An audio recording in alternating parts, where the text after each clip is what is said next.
تجاوزات النظام المغربي والعقلية التوسعية للمخزن التي أصبحت ربما تزعج كل المنطقة. كيف ترون ربما هذه التجاوزات التي ينتهجها المغرب؟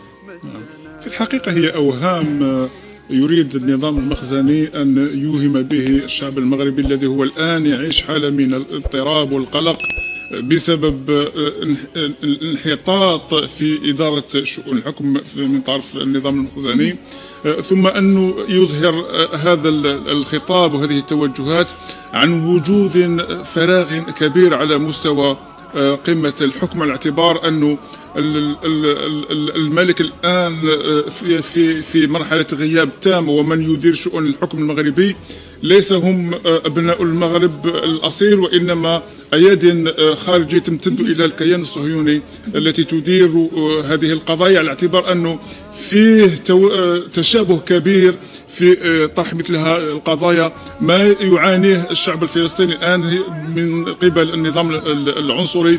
نفس الأساليب يمارسها النظام المخزني الآن. من ثم أعتقد أن هذه التوجهات هي تعبير عن إفلاس حقيقي، عن عدم استعداد النظام المخزني للتعامل مع المشاكل الحقيقية التي يعيشها المغاربة، ولذلك فهو يهدف إلى إثارة قضايا غير مؤسسة أصلا، بغية إلهاء الشعب المغربي وإبعاده عن المسار الذي دخل فيه، وهو المطالبة بالتغيير، وخاصة أن الفترة الأخيرة اتسمت بتصعيد مطالب الشعب المغربي الذي الآن أصبح يطالب بنظام جمهوري وتغيير النظام الملكي. فيه عجز كبير على مستوى تلبية حاجيات الشعب المغربي، ومن ثم فسياسة الهروب إلى الأمام هذه مظهر من مظاهرها، وخاصة أن الأمر يتعلق بالحديث عن قضايا تم الفصل فيها على المستوى الثنائي وعلى مستوى الأمم المتحدة وعلى مستوى الاتحاد الإفريقي. الحديث عن تغيير الحدود أمر تم تجاوزه، ومن ثم هو ذر للرماد فقط وليس مطلب حقيقي.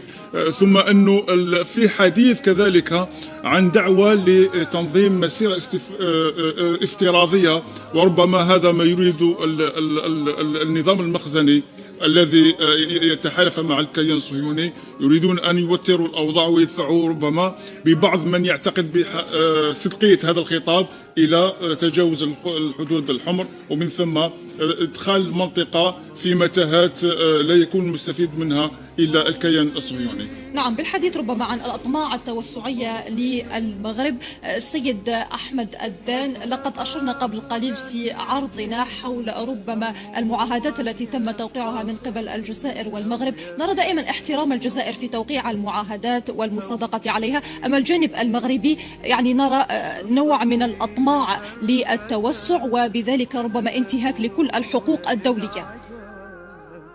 وأرض الجزائر مسقية بدماء الشهداء، ولذلك فهي غالية وعزيزة على الشعب الجزائري وعزيزة على كل أحرار العالم. وبالتالي فنحن نعتقد أن الوحدة الترابية في الجزائر ليست قضية سياسية، وإنما هي ميراث شهداء، وهي قضية عقيدة. وأي